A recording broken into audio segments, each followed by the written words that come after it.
भिरिया रोड जे फतेहपुर पाड़े में गैस्ट्रो जो मर्ज़ वबाई सूरत इख्तियार करे वरितो आहे। 2 ॾींहनि अंदरि 3 मासूम ॿारड़ा गैस्ट्रो विघे फौत थी विया आहिनि। इन हवाले सां रिपोर्ट करे रहियो आहे मजीद कीरियो। भिरिया रोड में गैस्ट्रो सबब 2 ॾींहनि अंदरि कायनात धी अब्दुल सत्तार मंगी, 2 साला अली रज़ा मंगी ऐं 2.5 साला दुआ धी मोहम्मद अली मंगी फौत थी विया आहिनि, जॾहिं त हिन वक़्त बि 10 खां वधीक मासूम ॿारड़ा हिन मोज़ी मर्ज़ में मुब्तला थी विया आहिनि। फतेहपुर महला जे रहवासिन फ़कीर मंगी, इलियास मंगी, मौलवी यासीन शर ऐं ॿियनि आवाज़ टीवी सां ॻाल्हाईंदे चयो त काब टीम कान पहुती आहे।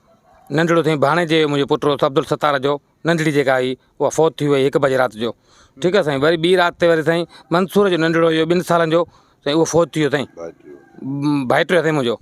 वरी ॿी मुंहिंजे नंढे भाउ मोहम्मद अली धी साईं उहा जेको आहे 3 बजे राति जो फौत थी वई साईं। मुंहिंजे हिकिड़े घर जा विया आहिनि, हिकिड़ो ॾोहिटो आहे, हिकिड़ो पोटो आहे, हिकिड़ो भाइटी आहे, 3 ॿार हिकिड़े मुंहिंजे घर जा 5-7 ॿार साईं घर जा बीमार पिया आहिनि। 2 डॉक्टर हबीबुल्ला पिया आहिनि, हिते को बि न डॉक्टर आयो न को टीम आई आहे। चंद ई क़दम जे मुफ़ासिले ते हेॾा इस्पताल आहे जे वेंदो त उन जॻह ते उन मां डॉक्टर मूं हींअर ताईं को माण्हू न आहे पहुतो। टेस्टूं थींदियूं आहिनि, पाणी जी टेस्ट थिए या जेके ॿियूं आहिनि, का बि अहिड़ी शइ न थी आहे। हिन वक़्त बि हिननि जा 4 खां 5 ॿार गैस्ट्रो में मुब्तला आहिनि। तव्हांखे हर घर में 2-3 बीमार मिलंदा। इन जी वजह इहा आहे त हिते सिहत खातो मुकमिल तरह सां निंड में सुतल आहे।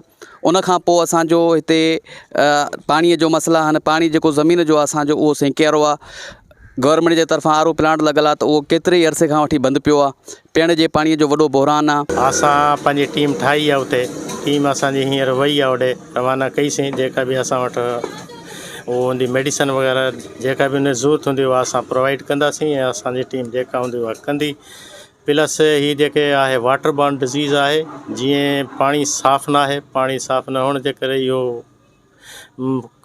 प्रॉब्लम क्रिएट थो थिए। इन जे करे ही असां वालिदैन खे बि चवंदासीं त पंहिंजो पाणी जेको बि आहे बॉइल करे ऐं उहो इस्तेमालु कनि। नाज़रीन, भिरिया रोड फतेहपुर महला जे रहवासिन जूं तव्हां ॻाल्हियूं ॿुधियूं। हिननि जो इहो चवणु आहे त असांजा हिन महिल ताईं गैस्ट्रो में 3 ॿार जेके आहिनि उहे जेका त फौत थी चुका आहिनि। सिंध हुकूमत समेत DHO नौशर फिरोज़ खां इहा घुर कंदे चयो आहे त हिते टीम मुक़ररु करे ऐं ॿारनि जी जेका त ज़िंदगियूं बचायूं वञनि।